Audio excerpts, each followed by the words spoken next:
Hi hello ఇక్కడ నేను ఏం తయారు చేస్తున్నానంటే జీరా రైస్ చేస్తున్నానండి. జీరా రైస్ చేసేటప్పుడు నేను ఫస్ట్ స్టార్టింగ్ చూపించలేదు, తర్వాత నాకు గుర్తుకొచ్చింది వీడియో చేయాలని, అప్పుడు చేసిన ఈ వీడియోని. జీరా రైస్ చేసేటప్పుడు జీరా పౌడర్ కూడా వేస్తే ఇంకా చాలా టేస్టీగా ఉంటుంది. జీరా రైస్ చేసేటప్పుడు నేను జీరా వేసిన, జీరా పౌడర్ కూడా వేసిన, కొంచెం పెప్పర్ కూడా వేయాలి, చాలా టేస్టీగా ఉంటుందండి. ఇంకా మామూలుగా మనం ఏ విధంగా పులావ్ తయారు చేసుకుంటామో ఆ విధంగానే తయారు చేసుకుంటాము. కాకపోతే దీంట్లో నేను ఆనియన్స్ అనేది వేయలేదు, కానీ చాలా టేస్టీగా ఉంది. లైట్ ఆయిల్ యూజ్ చేసినాం. దాంట్లో పచ్చి బఠానీ కాంబినేషను, పొటాటో కర్రీ చాలా టేస్టీగా ఉంది. దాంట్లో పెరుగు పచ్చడి కూడా ఇంకా టేస్టీగా ఉంది. ఈ కాంబినేషన్లో ట్రై చేస్తే చాలా రుచిగా ఉంటుందండి. నేను ఈ విధంగా ట్రై చేస్తున్నాను ఫుడ్, కానీ చాలా టేస్టీగా ఉంది. ఇది నేను ఇప్పుడు తీసిన వీడియో కాదండి, ఇది నేను 1 నెల కిందట తీసిన వీడియోను నేను ఇప్పుడు అప్లోడ్ చేస్తున్నాను.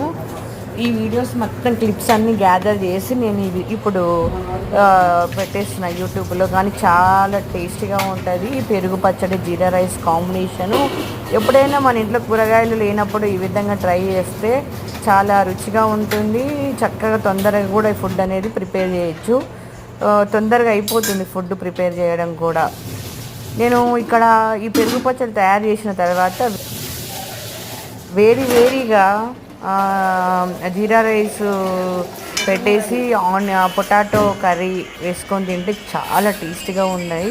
అసలు సూపర్ కాంబినేషన్. ఇది ఎంత బాగుందంటే అంత బాగుందండి. మీరు కూడా ట్రై చేయండి.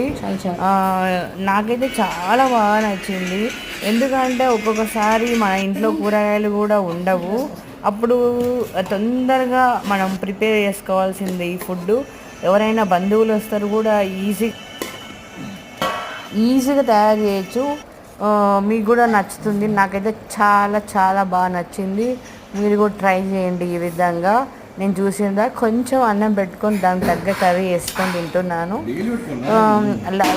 వైట్ రైస్ని ఎంత అవాయిడ్ చేస్తే అంత మంచిగా అండి. మిగతా బ్రౌన్ రైస్, కొర్రలు అలాంటివి తినండి, చాలా హెల్తీగా ఉంటారు. Like, share, subscribe.